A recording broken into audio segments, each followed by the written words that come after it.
Election কমিশনকে মনে করিয়ে দিতে চাই, টালবাহানা করলে, পক্ষপাতিত্ব করলে জুতার মালা দিয়ে ঘুরতে হয়, সেটা আপনারা দেখেছেন।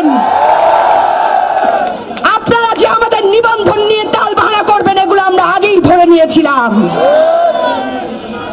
এই প্রশাসন, এই থানার ওসিগুলো, এরা কি জনগণের নাকি যেই দলের ক্ষমতা হয় সেই দলের?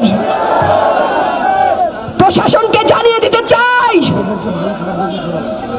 আপনারা যারা ভালো, আপনাদের নিয়ে আমাদের কোনো আফসোস নাই, আমাদের কোনো দুঃখ নাই। অনেক পুলিশরা এসে বলেছেন তারা তাদের স্যারদের অর্ডারে গুলি করতে বাধ্য হয়েছেন, হয়েছে না? বড় বড় স্যাররা অর্ডার দিয়েছে, প্রশাসন পুলিশেরা গুলি করেছে। এই দালালদের, এই প্রশাসনের দালালদের প্রতিরোধ করতে হবে। এই বরিশালের ওসিরা নাকি থানায় বসে বলে আমার চেয়ে বড় বিএনপি আর বাংলাদেশে নাই।